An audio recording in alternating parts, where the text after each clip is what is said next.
Alors cet exercice-là traite, il est destiné aux élèves des trois terminales, à savoir la terminale SVT, la terminale physique-chimie et la terminale sciences maths. Alors, elle traite une suite récurrente. Alors, voilà comment elle est définie votre suite. Elle est là, elle est définie par ces relations-là. U indice n plus 1 est égal à A plus 1 fois U indice n plus A moins 1 sur A moins 1, U indice n plus A plus 1 avec U0 égale 2. Alors, la première question est de démontrer que notre suite, que quel que soit n appartenant à grand n, U indice n est supérieur à 1. Donc, cette propriété-là, on doit la démontrer par récurrence. Donc, le raisonnement par récurrence repose sur trois critères. Le premier critère est le suivant, à savoir de vérifier est-ce que notre propriété est vraie au premier rang. Le premier rang, c'est le rang où n égale 0. Donc, en considérant P de n la propriété citée, alors pour n égale 0, U0 égale 2 et 2 est supérieur à 1. Donc, si vous voulez, P de 0 est vrai. Maintenant, le deuxième critère, à savoir, à démontrer que, à supposer que la propriété P de n est vraie au rang n. Et on démontre en fait qu'elle est vraie au rang n plus 1. Donc, si vous voulez, supposons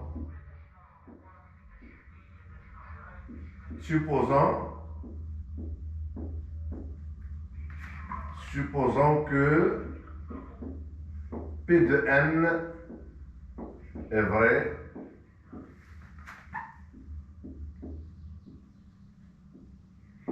et démontrons que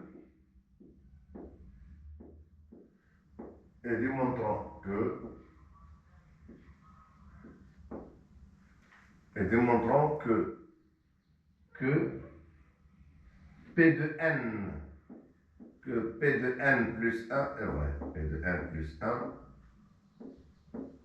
est vrai. C'est-à-dire, on va démontrer que la propriété, elle est héréditaire. Si on suppose qu'elle est vraie au rang n, on suppose qu'elle est vraie au rang n et on démontre qu'elle est vraie au rang n plus 1. Donc, supposons que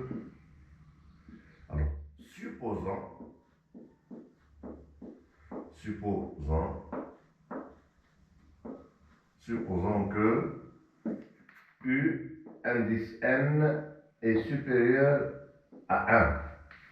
Et montrons que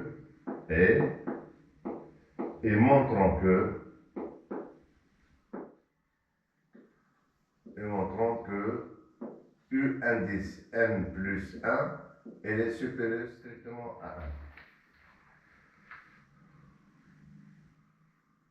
1. Alors, on va calculer U indice n plus 1 pour comparer ces deux nombres-là. On calcule leur différence et on étudie le signe de leur différence, tout simplement.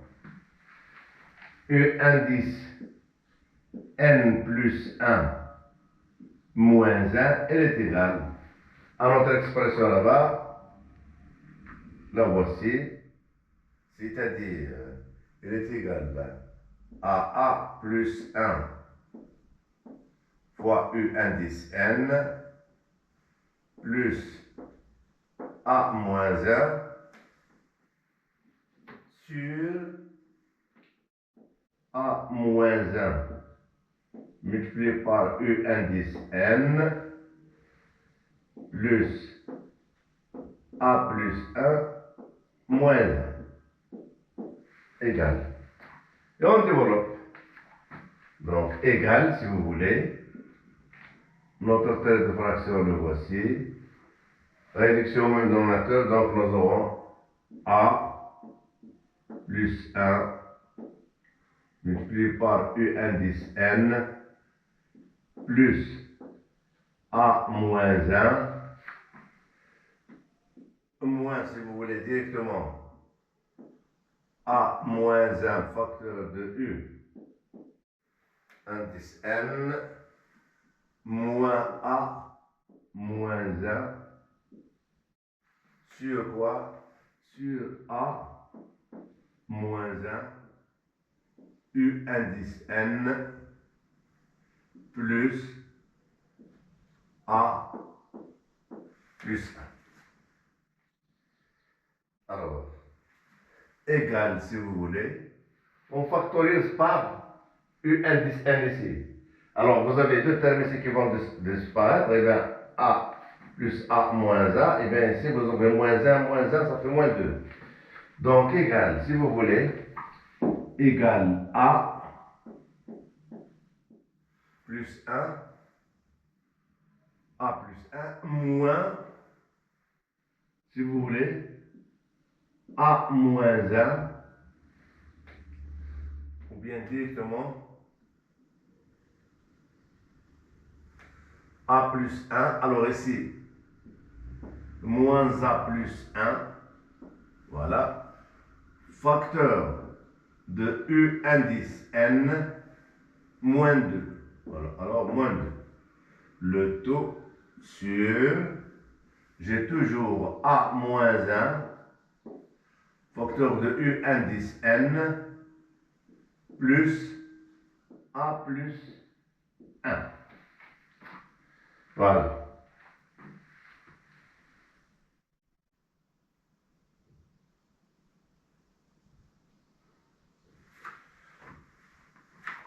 Alors ici, il y a une condition à se poser ici, c'est que A est supérieur strictement à 1 dans les données. A est supérieur strictement à 1. Donc ici, A moins A, ils vont disparaître, donc j'aurai quoi? Égal tout simplement, alors j'ai toujours U indice N plus 1 moins 1, il est égal à quoi? Il est égal à 2 U indice N moins 2 sur A moins 1 facteur de U indice N plus quoi? Plus A plus 1 égal. On factorise par 2, donc égal 2 facteur de quoi? De U indice N moins 1 sur A moins 1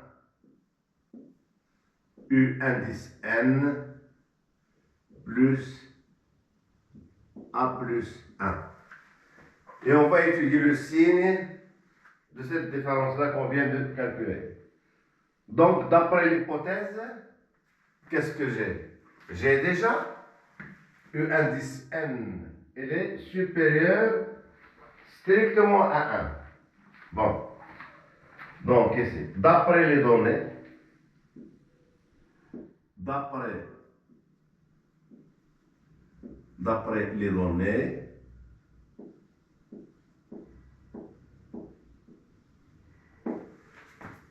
A est supérieur strictement à 1 et U indice N est supérieur strictement à 1. Puisque A est supérieur strictement à 1, U indice N est supérieur strictement à 1, c'est-à-dire ce nombre-là est supérieur strictement à 0, celui-ci elle est supérieur à 0. Pourquoi? Parce que U indice N est supérieur à 1, A moins 1 supérieur à 0, supérieur à moins 1 supérieur à 0, c'est-à-dire A supérieur à 1, et puis A plus 1 supérieur à 0. Donc, cette différence-là, elle est strictement positive. Donc, d'après les données, A supérieur à 1 et U indice N supérieur à 1, d'où, si vous voulez, U indice N plus 1 moins 1 est supérieur strictement à 0. C'est-à-dire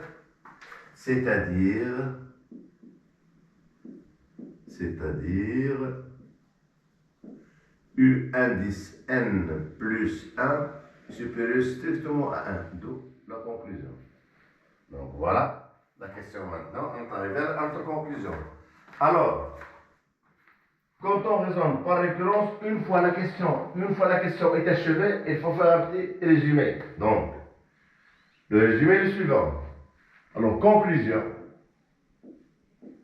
Alors, j'ai P de 0, la propriété elle est initialisée est vraie, P de 0 est vrai, donc P de 0, et quel que soit n appartenant à grand N, P de n implique P de n plus 1, voilà. Donc, c'est quoi alors? Conclusion, quel que soit n maintenant, on a le droit d'écrire quel que soit n appartenant à grand N, U indice n est supérieur strictement à 1 et la question elle est terminée. Donc voilà comment se fait le raisonnement par récurrence. Alors maintenant, prouvez que U indice n est strictement décroissante. Pour démontrer que U indice n est strictement décroissante, il faut étudier la différence entre deux termes consécutifs. On étudie la différence entre deux termes consécutifs. C'est-à-dire, on calcule U indice n plus 1 moins U indice n et on examinera le signe de cette différence. Donc, on passe à la deuxième question. Donc, permettez-moi d'effacer ce qu'on vient de voir maintenant.